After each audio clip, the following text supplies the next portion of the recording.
Out Loud Opinion, podcasts for thinkers.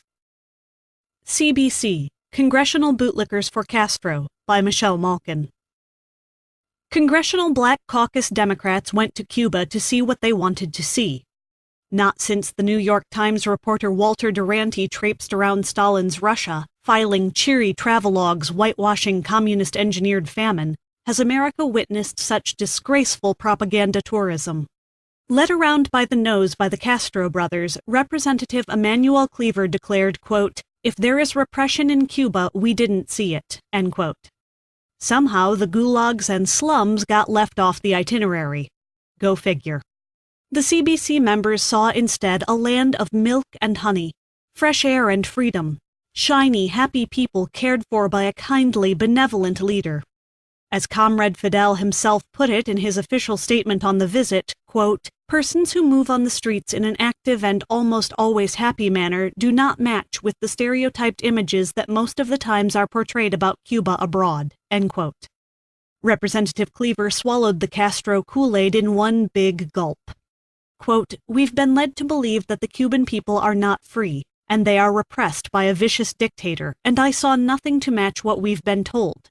Cleaver unabashedly basked in the cult of Raul Castro's personality. "He's one of the most amazing human beings I've ever met," end quote.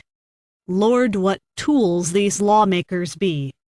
Accompanying Cleaver were radical left-wing House Democrats Barbara Lee, Laura Richardson, Bobby Rush, Marcia Fudge, Mel Watt, and Mike Honda. Representative Rush was enraptured by the tyrant's, quote, "keen sense of humor, his sense of history, and his basic human qualities," end quote.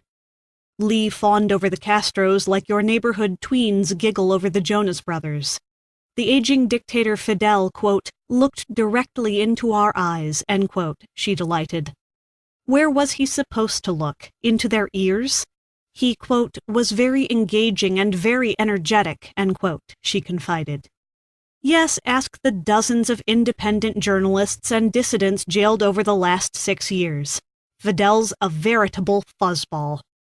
It's too bad Castro's American bootlickers jetted back home. Why is it these fervent admirers of the communist regime always buy themselves return tickets before Easter?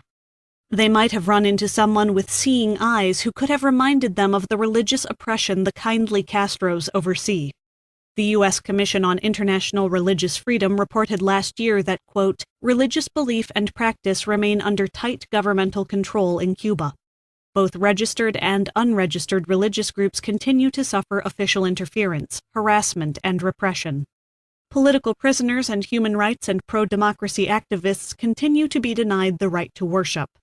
The panel compiled reports of religious leaders being attacked, beaten, or detained for opposing government actions, end quote. The Cuban Communist Party requires religious groups to register to obtain official recognition. They must inform the regime, quote, "where they will conduct their activities," end quote, and obtain official permission to travel. The government controls the distribution of Bibles.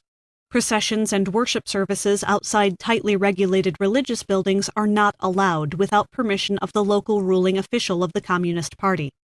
The Church of Jesus Christ of Latter-day Saints is expressly forbidden from proselytizing. Religious schools are banned. 2 years ago, the U.S. International Religious Freedom Panel reported a Pentecostal preacher and his family were evicted from their home and their church demolished. A month after that, police raided the Santa Teresita Catholic Church in Santiago de Cuba, beat several persons gathered for Mass who participated in a political protest earlier that day, and detained 18 worshippers. Every Sunday in Havana, a brave group of jailed dissidents' wives walk to a government-approved Mass at an old Catholic cathedral to pray for their husband's freedom.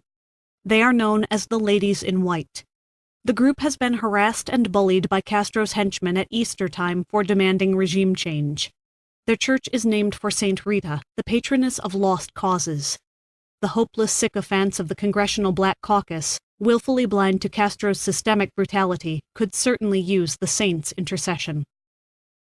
CBC, Congressional Bootlickers for Castro, was written by Michelle Malkin, read to you by Out Loud Opinion. Copyright 2009, Creator Syndicate Incorporated. For more podcasts of other publications, go to outloudopinion.com.